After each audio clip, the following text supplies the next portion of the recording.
Hi ಸ್ನೇಹಿತರೆ, welcome to my new journey channel. ಈ ವಿಡಿಯೋದಲ್ಲಿ ನಾವು ಶ್ರೀ ಕದಿರಿ ಲಕ್ಷ್ಮೀ ನರಸಿಂಹಸ್ವಾಮಿಯ ದೇವಾಲಯದ ಬಗ್ಗೆ ಮಾಹಿತಿಯನ್ನು ತಿಳಿದುಕೊಳ್ಳೋಣ. ಆಂಧ್ರ ಪ್ರದೇಶ ರಾಜ್ಯದ ಶ್ರೀ ಸತ್ಯಸಾಯಿ ಜಿಲ್ಲೆಯಲ್ಲಿ ಇರುವ ಶ್ರೀ ಕದಿರಿ ಲಕ್ಷ್ಮೀ ನರಸಿಂಹಸ್ವಾಮಿಯ ದೇವಾಲಯವು ಬೆಂಗಳೂರಿನಿಂದ 175 ಕಿಲೋಮೀಟರ್, ತುಮಕೂರಿನಿಂದ 170 ಕಿಲೋಮೀಟರ್, ಪಾವಗಡದಿಂದ 115 ಕಿಲೋಮೀಟರ್ ಹಾಗೂ ಇಂದೂಪುರದಿಂದ 95 ಕಿಲೋಮೀಟರ್ ದೂರದಲ್ಲಿ ಇದೆ. ನಾವು ಮೊದಲು ಪಾವಗಡದ ಶ್ರೀ ಶನೇಶ್ವರ ಸ್ವಾಮಿಯ ದೇವಾಲಯ, ರೊಳ್ಳೆಯ ಶ್ರೀ ಲಕ್ಷ್ಮೀ ನರಸಿಂಹಸ್ವಾಮಿಯ ದೇವಾಲಯ ಮತ್ತು ಇಂದೂಪುರದಲ್ಲಿ ಇರುವ ಪುರಾಣ ಪ್ರಸಿದ್ಧ ಲೇಪಾಕ್ಷಿಯ ದೇವಾಲಯ ಹಾಗೂ ಇಂದೂಪುರದ ಸಮೀಪದಲ್ಲಿ ಇರುವ ವಿದುರಾಶ್ವತ ನಾರಾಯಣ ಸ್ವಾಮಿಯ ದೇವಾಲಯವನ್ನು ವೀಕ್ಷಣೆ ಮಾಡಿಕೊಂಡು ಇಂದೂಪುರದಿಂದ ಕದಿರಿ ಶ್ರೀ ಲಕ್ಷ್ಮೀ ನರಸಿಂಹಸ್ವಾಮಿಯ ದೇವಾಲಯಕ್ಕೆ ಹೋಗುತ್ತಿದ್ದೇವೆ. ಇಂದೂಪುರದ APSRTC ಬಸ್ ಸ್ಟ್ಯಾಂಡಿನಿಂದ ಕದಿರಿಗೆ ಹೋಗಲು ರೆಗ್ಯುಲರ್ ಆಗಿ ಬಸ್ಗಳು ಲಭ್ಯವಿರುತ್ತದೆ. ಇಂದೂಪುರದಿಂದ ಕದಿರಿಯು 95 ಕಿಲೋಮೀಟರ್ ದೂರದಲ್ಲಿ ಇದೆ. ಆಂಧ್ರ ಪ್ರದೇಶ ರಾಜ್ಯದ ಶ್ರೀ ಸತ್ಯಸಾಯಿ ಜಿಲ್ಲೆಯ ತಾಲೂಕು ಕೇಂದ್ರವಾಗಿರುವ ಇಂದೂಪುರವು ಪಾವಗಡದಿಂದ 65 ಕಿಲೋಮೀಟರ್ ದೂರದಲ್ಲಿ ಇದೆ. ಪಾವಗಡದಿಂದ ಇಂದೂಪುರಕ್ಕೆ ರೆಗ್ಯುಲರ್ ಆಗಿ ಬಸ್ಗಳು ಲಭ್ಯವಿರುತ್ತದೆ. ಇದು ಇಂದೂಪುರದಲ್ಲಿ ಇರುವ APSRTC ಗವರ್ನಮೆಂಟ್ ಬಸ್ ಸ್ಟ್ಯಾಂಡ್. ಇಲ್ಲಿಂದ ಕದಿರಿಗೆ ಹೋಗಲು ರೆಗ್ಯುಲರ್ ಆಗಿ ಬಸ್ಗಳು ಲಭ್ಯವಿರುತ್ತದೆ. ಇಂದೂಪುರದ ಪ್ರೈವೇಟ್ ಬಸ್ ಸ್ಟ್ಯಾಂಡ್ ಈ ಗವರ್ನಮೆಂಟ್ ಬಸ್ ಸ್ಟ್ಯಾಂಡಿನಿಂದ 1.5 ಕಿಲೋಮೀಟರ್ ದೂರದಲ್ಲಿ ಇದೆ. ಆದರೆ ಪ್ರೈವೇಟ್ ಬಸ್ ಸ್ಟ್ಯಾಂಡಿಂದ ಕದಿರಿಗೆ ಹೋಗಲು ಬಸ್ ನಮಗೆ ಸಿಗುವುದಿಲ್ಲ. ಈ APSRTC ಗವರ್ನಮೆಂಟ್ ಬಸ್ ಸ್ಟ್ಯಾಂಡಿನಲ್ಲಿ ಮಾತ್ರವೇ ಕದಿರಿಗೆ ಹೋಗಲು ಬಸ್ಗಳು ಲಭ್ಯವಿರುತ್ತದೆ. ಇಂದೂಪುರದಿಂದ ಕದಿರಿ ಶ್ರೀ ಲಕ್ಷ್ಮೀ ನರಸಿಂಹಸ್ವಾಮಿಯ ದೇವಾಲಯಕ್ಕೆ ಜರ್ನಿ ಟೈಮ್ 2.5 ಗಂಟೆ. ಬಸ್ ಟಿಕೆಟ್ ಕಾಸ್ಟ್ 90 ರೂಪಾಯಿಗಳು. ನಾವು 3 ಜನ ಇದ್ದೆವು. 3ರಿಂದ 270 ರೂಪಾಯಿಗಳನ್ನು ತೆಗೆದುಕೊಂಡರು. ನಾವು ಮೊದಲು ಕದಿರಿ ಕ್ಷೇತ್ರದ ಸ್ಥಳ ಪುರಾಣವನ್ನು ನೋಡುವುದಾದರೆ, ರಾಕ್ಷಸ ರಾಜನಾದಂತಹ ಹಿರಣ್ಯಕಶಿಪವನ್ನು ನರಸಿಂಹಸ್ವಾಮಿಯು ಕೊಂದ ನಂತರ ನರಸಿಂಹಸ್ವಾಮಿಯ ಕೋಪವು ಕಡಿಮೆ ಆಗಿರುವುದಿಲ್ಲ. ಆಗ ನರಸಿಂಹಸ್ವಾಮಿಯು ಕೋಪದಿಂದ ಕಾಡು ಮತ್ತು ಬೆಟ್ಟಗಳಲ್ಲಿ ಅಲೆದಾಡಲು ಪ್ರಾರಂಭಿಸಿದರಂತೆ. ಕದಿರಿ ಪಟ್ಟಣದ ಸಮೀಪದಲ್ಲಿರುವ ಸ್ತೋತ್ರಾದ್ರಿ ಬೆಟ್ಟದಲ್ಲಿ ದೇವತೆಗಳು ಪ್ರಹ್ಲಾದರೊಂದಿಗೆ ನರಸಿಂಹಸ್ವಾಮಿಯನ್ನು ಶಾಂತಗೊಳಿಸಲು ಪ್ರಾರ್ಥಿಸುತ್ತಾರೆ. ಆಗ ನರಸಿಂಹಸ್ವಾಮಿಯು ಪ್ರಹ್ಲಾದರ ಪ್ರಾರ್ಥನೆಯಿಂದ ಸಂತೋಷಪಟ್ಟು ತಮ್ಮ ಕೋಪವನ್ನು ಶಮನಗೊಳಿಸಿಕೊಂಡು ಕದಿರಿ ಕ್ಷೇತ್ರದಲ್ಲಿ ನೆಲೆಸಿದರಂತೆ. ಇಂದೂಪುರದಿಂದ ಕದಿರಿಗೆ ಬರುವಂತಹ ಬಸ್ಗಳನ್ನು ದೇವಾಲಯದ ಪಶ್ಚಿಮದ ಗೋಪುರದ ಬಳಿ ನಿಲ್ಲಿಸುತ್ತಾರೆ. ಇಲ್ಲಿಂದ ಕದಿರಿಯ ಬಸ್ ಸ್ಟ್ಯಾಂಡ್ 1.5 ಕಿಲೋಮೀಟರ್ ದೂರದಲ್ಲಿ ಇದೆ. ನೀವು ಬೆಂಗಳೂರಿನ ಕಡೆಯಿಂದ ಕದಿರಿ ಕ್ಷೇತ್ರಕ್ಕೆ ಬರುವುದಾದರೆ ಕದಿರಿ ಬಸ್ ಸ್ಟ್ಯಾಂಡ್ನಲ್ಲಿ ಇಳಿದುಕೊಂಡು ಅಲ್ಲಿಂದ ಶೇರ್ ಆಟೋದಲ್ಲಿ ದೇವಾಲಯಕ್ಕೆ ಬರಬಹುದು. ಕದಿರಿ ಬಸ್ ಸ್ಟ್ಯಾಂಡಿನಿಂದ ದೇವಾಲಯಕ್ಕೆ ಬರಲು ಶೇರ್ ಆಟೋದವರು ಒಬ್ಬರಿಗೆ 20 ರೂಪಾಯಿಗಳನ್ನು ತೆಗೆದುಕೊಳ್ಳುತ್ತಾರೆ.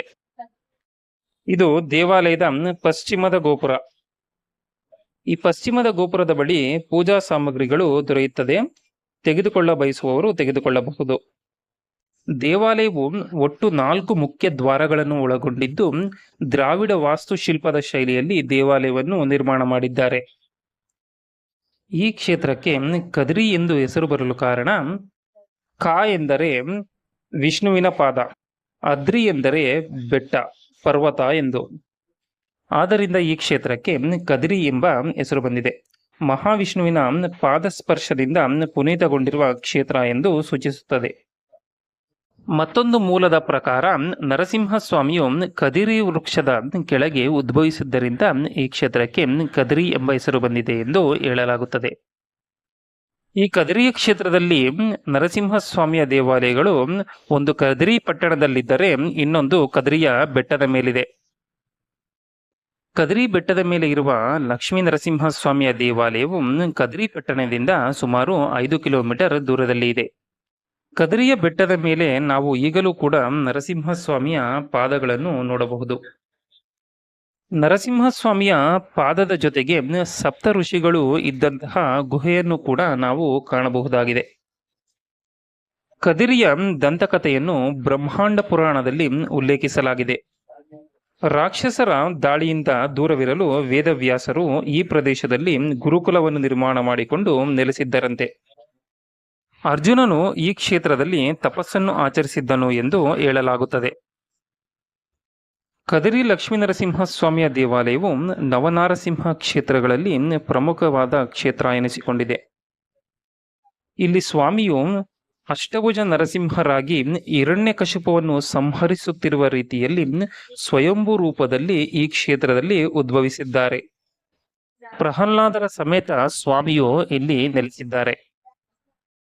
ದಂತಕಥೆಯ ಪ್ರಕಾರ ವಿಜಯನಗರದ ಅರಸರಾದ ಬುಕ್ಕರಾಯರ ಕನಸಿನಲ್ಲಿ ನರಸಿಂಹಸ್ವಾಮಿಯು ಬಂದು ತಾವು ಕದಿರಿ ವೃಕ್ಷದ ಕೆಳಗೆ ಉದ್ಭವಿಸಿರುವುದಾಗಿಯೂ ತಮ್ಮ ವಿಗ್ರಹವನ್ನು ಅಲ್ಲಿಂದ ಹೊರತೆಗೆದು ಪ್ರತಿಷ್ಠಾಪನೆ ಮಾಡುವಂತೆ ನರಸಿಂಹಸ್ವಾಮಿಯು ಬುಕ್ಕರಾಯರಿಗೆ ಕನಸಿನಲ್ಲಿ ತಿಳಿಸುತ್ತಾರೆ. ನಂತರ ಬುಕ್ಕರಾಯರು ಕದಿರಿ ವೃಕ್ಷದ ಬೇರುಗಳಲ್ಲಿ ಉದ್ಭವಿಸಿರುವ ಶ್ರೀ ಸಾಲಿಗ್ರಾಮ ನರಸಿಂಹಸ್ವಾಮಿಯ ಮೂರ್ತಿಯನ್ನು ಹೊರತೆಗೆದು ಪ್ರತಿಷ್ಠಾಪನೆಯನ್ನು ಮಾಡುತ್ತಾರೆ. ಬುಕ್ಕರಾಯರು ಕ್ರಿಸ್ತಶಕ 1353ರಲ್ಲಿ ದೇವಾಲಯದ ಗೋಪುರದ ನಿರ್ಮಾಣವನ್ನು ಪೂರ್ಣಗೊಳಿಸಿದರು. ಹೀಗೆ ಸಮಯ ಕಳೆದಂತೆ ನರಸಿಂಹಸ್ವಾಮಿಯ ವಿಗ್ರಹವು ದೇವಾಲಯದಿಂದ ಕಣ್ಮರೆಯಾಗುತ್ತದೆ. ಅಚ್ಯುತ ದೇವರಾಯರ ಕನಸಿನಲ್ಲಿ ನರಸಿಂಹಸ್ವಾಮಿಯು ಕಾಣಿಸಿಕೊಂಡು ತಾವು ಇರುವ ಸ್ಥಳವನ್ನು ಬಹಿರಂಗಪಡಿಸುತ್ತಾರೆ. ಅಚ್ಯುತ ದೇವರಾಯರು ಸ್ತೋತ್ರಾದ್ರಿ ಬೆಟ್ಟದ ಗುಹೆಗಳಿಂದ ವಿಗ್ರಹವನ್ನು ತಂದು ದೇವಾಲಯದಲ್ಲಿ ಪುನರ್ ಪ್ರತಿಷ್ಠಾಪನೆಯನ್ನು ಮಾಡಿಸುತ್ತಾರೆ. ಇದು ಉತ್ತರದ ಗೋಪುರ. ಕ್ರಿಸ್ತಶಕ 1509ರಿಂದ 1529ರಲ್ಲಿ ಶ್ರೀ ಕೃಷ್ಣದೇವರಾಯರು ದೇವಾಲಯವನ್ನು ಇನ್ನಷ್ಟು ನವೀಕರಿಸಿದರು ಎಂದು ಇತಿಹಾಸವು ನಮಗೆ ತಿಳಿಸುತ್ತದೆ.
ದೇವಾಲಯದಲ್ಲಿ ಗೋಶಾಲೆಯ ಮಂದಿರವಿದೆ. ಬನ್ನಿ ವೀಕ್ಷಣೆ ಮಾಡೋಣ.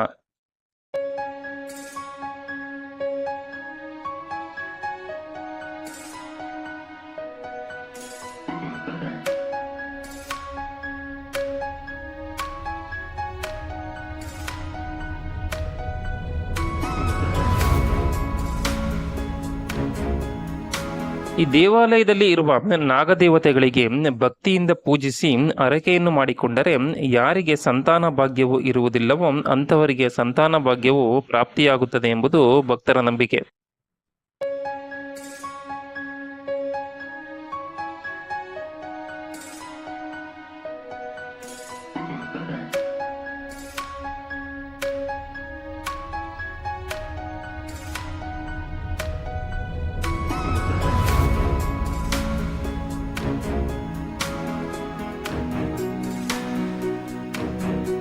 ದೇವಾಲಯದಲ್ಲಿ ವಿಶೇಷ ದರ್ಶನ ಮಾಡುವುದಾದರೆ ಒಬ್ಬರಿಗೆ 100 ರೂಪಾಯಿಗಳನ್ನು ತೆಗೆದುಕೊಳ್ಳುತ್ತಾರೆ. ಇದು ದೇವಾಲಯದಲ್ಲಿ ದೇವರ ದರ್ಶನವನ್ನು ಮಾಡಿಕೊಂಡು ಹೊರಗೆ ಬರುವ ಮಾರ್ಗ.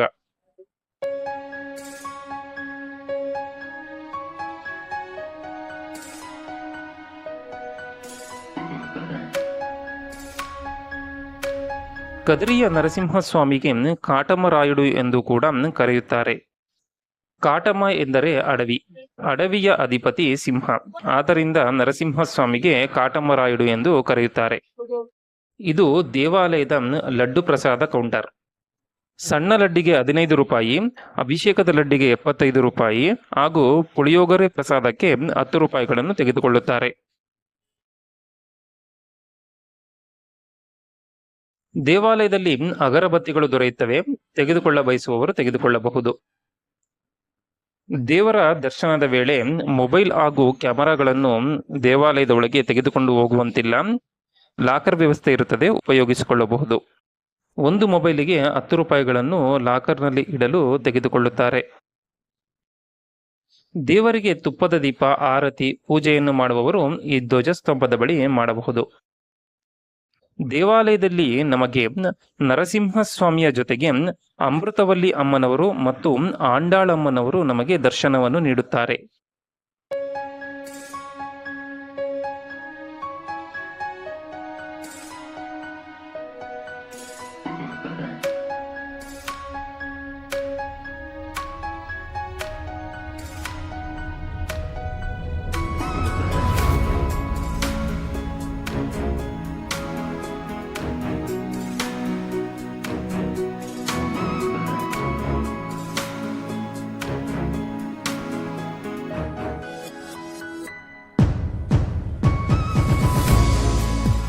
ಇದು ಉಚಿತ ದರ್ಶನದ ಕ್ಯೂ ಲೈನ್. ದೇವಾಲಯದಲ್ಲಿ ದಿನನಿತ್ಯವೂ ನಡೆಸುವ ಪೂಜೆ ಮತ್ತು ಇತರ ಸೇವೆಗಳ ಟೈಮಿಂಗ್ಸ್ ಅನ್ನು ನಾವು ನೋಡುವುದಾದರೆ, ಬೆಳಗ್ಗೆ 6 ಗಂಟೆಯಿಂದ 6:45 ಅಭಿಷೇಕ, ಬೆಳಗ್ಗೆ 9 ಗಂಟೆಯಿಂದ ಮಧ್ಯಾಹ್ನ 12 ಗಂಟೆಯವರೆಗೆ ಸರ್ವದರ್ಶನ ಮತ್ತು ಮಧ್ಯಾಹ್ನ 1:30ಕ್ಕೆ ದೇವಾಲಯವನ್ನು ಕ್ಲೋಸ್ ಮಾಡುತ್ತಾರೆ. ಪುನಃ ಸಾಯಂಕಾಲ 4:30ರಿಂದ ರಾತ್ರಿ 8 ಗಂಟೆಯವರೆಗೆ ಸರ್ವದರ್ಶನವು ಇರುತ್ತದೆ. ಇದು ಪೂರ್ವದ ಗೋಪುರ. ಈ ಪೂರ್ವದ ಗೋಪುರದ ಮುಂಭಾಗದಲ್ಲಿ ಇರುವ ಕಲ್ಲಿನಿಂದ ನಿರ್ಮಾಣವಾಗಿರುವ ಧ್ವಜಸ್ತಂಭವನ್ನು ಭೂಮಿಯ ಒಳಗಿಂದ ಅಲ್ಲದೆ ಭೂಮಿಯ ಮೇಲಿರುವ ಕಲ್ಲಿನ ಬಂಡೆಯ ಮೇಲೆ ನಿಲ್ಲಿಸಿದ್ದಾರೆ. ಇದು ನೋಡುಗರಿಗೆ ಅಚ್ಚರಿ ತರಿಸುವುದಲ್ಲದೆ ವಿಜ್ಞಾನ ಜಗತ್ತಿಗೆ ಒಂದು ವಿಸ್ಮಯವೂ ಆಗಿದೆ. ಯಾವುದೇ ಆಧಾರವಿಲ್ಲದೆ ಈ ಕಲ್ಲಿನ ಬಂಡೆಯ ಮೇಲೆ ಈ ಸ್ತಂಭವನ್ನು ನಿಲ್ಲಿಸಿದ್ದಾರೆ. ನೂರಾರು ವರ್ಷಗಳು ಕಳೆದರೂ ಈ ಸ್ತಂಭವು ಅಚಲವಾಗಿ ನಿಂತಿರುವುದನ್ನು ನೋಡಿದರೆ ಆಶ್ಚರ್ಯವೆನಿಸುತ್ತದೆ.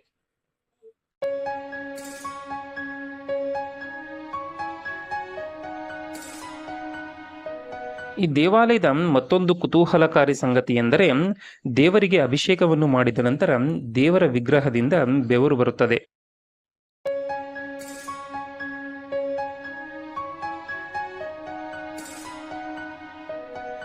ಇದು ಶ್ರೀ ಗೋವಿಂದರಾಜಸ್ವಾಮಿಯವರ ದೇವಾಲಯ. ಪ್ರತಿ ವರ್ಷವೂ ಫೆಬ್ರವರಿ-ಮಾರ್ಚ್ ತಿಂಗಳಿನಲ್ಲಿ ಬರುವ ಕದ್ರಿ ಹುಣ್ಣಿಮೆಯಂದು ಸ್ವಾಮಿಯ ಬ್ರಹ್ಮರಥೋತ್ಸವವನ್ನು ನೆರವೇರಿಸಲಾಗುತ್ತದೆ. ಈ ಸಮಯದಲ್ಲಿ ಲಕ್ಷಾಂತರ ಮಂದಿ ಭಕ್ತಾದಿಗಳು ದೇವಾಲಯಕ್ಕೆ ಭೇಟಿಯನ್ನು ನೀಡಿ ಸ್ವಾಮಿಯನ್ನು ದರ್ಶನ ಮಾಡಿಕೊಳ್ಳುತ್ತಾರೆ. ತಿರುಪತಿಯಲ್ಲಿ ನಡೆಸುವ ಬ್ರಹ್ಮೋತ್ಸವದ ರೀತಿಯಲ್ಲಿಯೇ ಈ ಕದ್ರಿ ಕ್ಷೇತ್ರದಲ್ಲಿಯೂ ಕೂಡ ಅತ್ಯಂತ ವಿಜೃಂಭಣೆಯಿಂದ ಬ್ರಹ್ಮರಥೋತ್ಸವವನ್ನು ನೆರವೇರಿಸಲಾಗುತ್ತದೆ. ಕದ್ರಿಯ ನರಸಿಂಹಸ್ವಾಮಿಯ ರಥೋತ್ಸವ ಎಂದರೆ ಒಡಿಸ್ಸಾದ ಪುರಿ ಜಗನ್ನಾಥ ಸ್ವಾಮಿಯ ರಥೋತ್ಸವದ ನಂತರ ಅತ್ಯಂತ ದೊಡ್ಡದಾಗಿ ನಡೆಯುವ ಬ್ರಹ್ಮರಥೋತ್ಸವವಾಗಿದೆ. ಕುಲಮತಗಳ ಭೇದವಿಲ್ಲದೆ ಈ ರಥೋತ್ಸವದಲ್ಲಿ ಲಕ್ಷಾಂತರ ಮಂದಿ ಭಕ್ತಾದಿಗಳು ಪಾಲ್ಗೊಳ್ಳುತ್ತಾರೆ. ಪೂರ್ವದಲ್ಲಿ ಸಾಸವ ಚಿನ್ನಮ್ಮ ಎಂಬ ನರಸಿಂಹಸ್ವಾಮಿಯ ಪ್ರಿಯ ಭಕ್ತೆಯೊಬ್ಬರು ಇದ್ದರಂತೆ. ಅವರು ಸುಮಾರು 100 kgಯಷ್ಟು ಅನ್ನವನ್ನು ಒಂದು ಕಲ್ಲಿನ ಮಡಕೆಯಲ್ಲಿ ಮಾಡಿಕೊಂಡು ಅದನ್ನು ತಮ್ಮ ತಲೆ ಮೇಲೆ ಇಟ್ಟುಕೊಂಡು ಸ್ವಾಮಿಯ ನೈವೇದ್ಯಕ್ಕೆಂದು ಕದಿರಿಗೆ ತೆಗೆದುಕೊಂಡು ಬರುತ್ತಿದ್ದರು ಎಂದು ಹೇಳಲಾಗುತ್ತದೆ.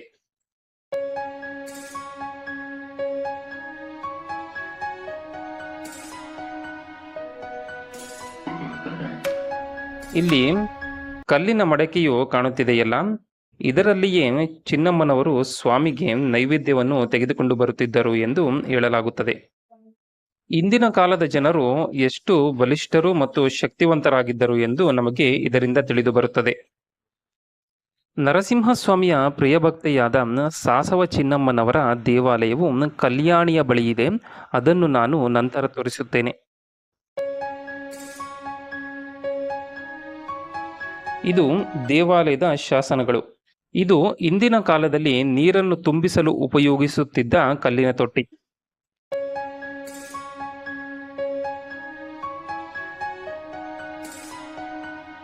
ಇದು ದೇವಾಲಯದ ಕಲ್ಯಾಣ ಮಂಟಪ.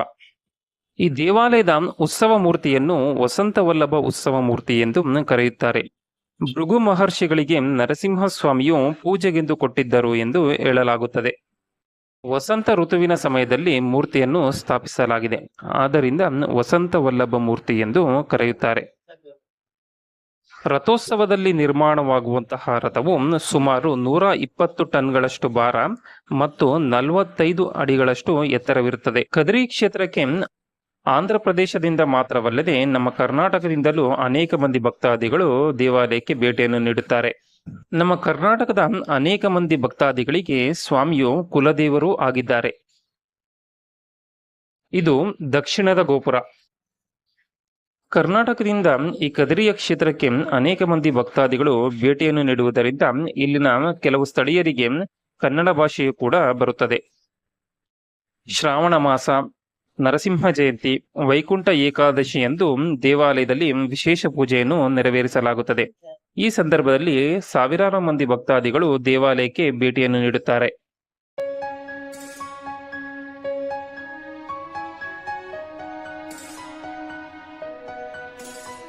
ಶ್ರೀ ಕದಿರಿ ನರಸಿಂಹಸ್ವಾಮಿಯನ್ನು ದರ್ಶಿಸಿಕೊಳ್ಳಿ. ಇಲ್ಲಿ ಸ್ವಾಮಿಯು ನಮಗೆ ಪ್ರಹ್ಲಾದರ ಸಮೇತ ದರ್ಶನವನ್ನು ನೀಡುತ್ತಾರೆ. ಪ್ರತಿದಿನವೂ ದೇವಾಲಯದಲ್ಲಿ ಬೆಳಗ್ಗೆ 11 ಗಂಟೆಯಿಂದ ಮಧ್ಯಾಹ್ನ 2 ಗಂಟೆಯವರೆಗೆ ಅನ್ನದಾನ ಕಾರ್ಯಕ್ರಮವನ್ನು ನೆರವೇರಿಸಲಾಗುತ್ತದೆ. ಬಂದಂತಹ ಭಕ್ತಾದಿಗಳಿಗೆ ದೇವಾಲಯದ ವತಿಯಿಂದ ಭೋಜನದ ವ್ಯವಸ್ಥೆಯನ್ನು ಮಾಡಲಾಗುತ್ತದೆ.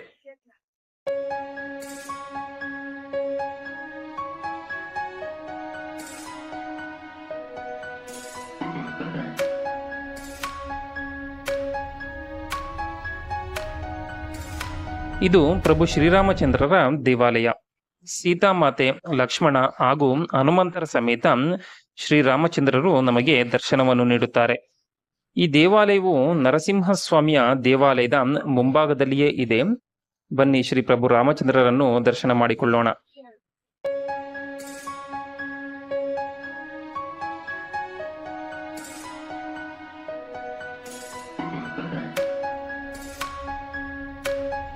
ಶ್ರೀ ಗರುಡ ದೇವರನ್ನು ದರ್ಶಿಸಿಕೊಳ್ಳಿ. ಪೂರ್ವ ಗೋಪುರದ ಮುಂಭಾಗದಲ್ಲಿ ಗರುಡ ದೇವರನ್ನು ಪ್ರತಿಷ್ಠಾಪನೆ ಮಾಡಿದ್ದಾರೆ. ಪೂರ್ವದ ಗೋಪುರದ ಬಳಿ ದೇವಾಲಯದ ಲಗೇಜ್ ಕೌಂಟರ್ ವ್ಯವಸ್ಥೆ ಇದೆ. ನೀವು ತಂದಿರುವ ಲಗೇಜ್ ಬ್ಯಾಗ್ಗಳನ್ನು ಲಗೇಜ್ ಕೌಂಟರ್ನಲ್ಲಿ ಇಡಬಹುದು. ಕದಿರಿಯಲ್ಲಿ ಸಿಗುವ ಕುಂಕುಮ, ಕನಕಾಂಬರ ಹಾಗೂ ಮಲ್ಲಿಗೆ ಹೂವು ಬಹಳ ಫೇಮಸ್ ಆಗಿವೆ. ಭಕ್ತರು ಇಲ್ಲಿಂದ ತಮ್ಮ ಮನೆಗಳಿಗೆ ತೆಗೆದುಕೊಂಡು ಹೋಗುತ್ತಾರೆ.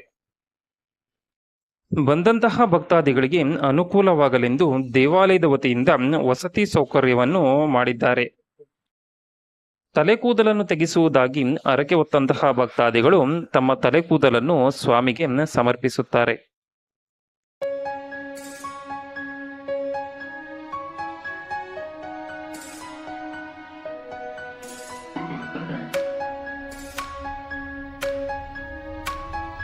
ಅಲ್ಲಿ ಕಾಣುತ್ತಿರುವ ಗೋಪುರವು ಪಶ್ಚಿಮದ ಗೋಪುರ. ಪಶ್ಚಿಮದ ಗೋಪುರದಿಂದ ಸ್ವಲ್ಪ ಮುಂದೆ ಬಂದರೆ ನಮಗೆ ದೇವಾಲಯದ ಪುಷ್ಕರಣಿಯು ಸಿಗುತ್ತದೆ. ಪುಷ್ಕರಣಿಯ ಪಕ್ಕದಲ್ಲಿಯೇ ಸ್ವಾಮಿಯ ಪ್ರಿಯಭಕ್ತೆಯಾದ ಸಾಸವ ಚಿನ್ನಮ್ಮನವರ ದೇವಾಲಯವಿದೆ. ಇದೇ ಸಾಸವ ಚಿನ್ನಮ್ಮನವರ ದೇವಾಲಯ. ಸಾಸವ ಚಿನ್ನಮ್ಮನವರ ದೇವಾಲಯದ ಪಕ್ಕದಲ್ಲಿ ಆಂಜನೇಯ ಸ್ವಾಮಿಯ ದೇವಾಲಯವಿದೆ. ಕದಿರಿಗೆ ಸುಮಾರು 28 ಕಿಲೋಮೀಟರ್ ದೂರದಲ್ಲಿ ತಿಮ್ಮಮ್ಮ ಮರಿಮಾನು ಎಂದು ಕರೆಯಲ್ಪಡುವ ಪ್ರಪಂಚದ ಅತಿ ದೊಡ್ಡದಾದ ಆಲದ ಮರವಿದೆ. ಸುಮಾರು 11 ಎಕರೆಯಲ್ಲಿ ಹರಡಿರುವ ಆಲದ ಮರದ ಒಟ್ಟು ವಿಸ್ತೀರ್ಣ 19,107 ಚದರ ಮೀಟರ್ ಆಗಿದ್ದು 1989ರಲ್ಲಿ Guinness book of world record ಅಲ್ಲಿ ಸೇರಿದೆ. ತಿಮ್ಮಮ್ಮ ಎಂಬ ಪತಿವ್ರತೆಯು ಸಮಾಧಿ ಹೊಂದಿದ ಸ್ಥಳದಲ್ಲಿ ಈ ಬೃಹತ್ ಆಲದ ಮರವು ಬೆಳೆದಿದೆ.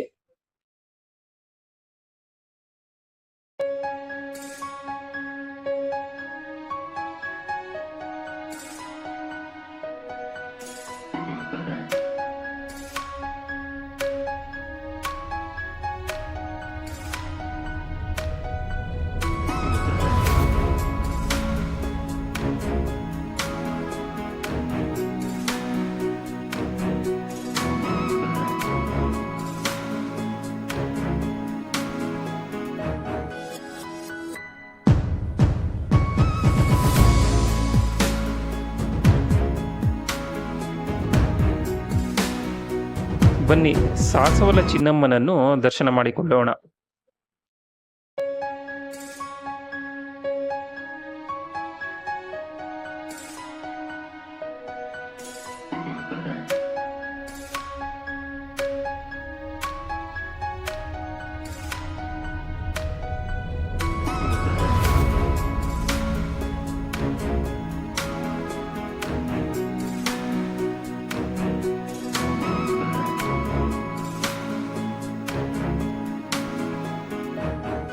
ಶ್ರೀ ಆಂಜನೇಯ ಸ್ವಾಮಿಯನ್ನು ದರ್ಶಿಸಿಕೊಳ್ಳಿ. ಶ್ರೀ ಕದಿರಿ ನರಸಿಂಹಸ್ವಾಮಿ ಅಮೃತವಲ್ಲಿ ಅಮ್ಮನವರ ಕೃಪಾ ಕಟಾಕ್ಷವು ಸದಾ ಎಲ್ಲರ ಮೇಲೆ ಇರಲಿ ಎಂದು ನಾನು ಕೇಳಿಕೊಳ್ಳುತ್ತೇನೆ.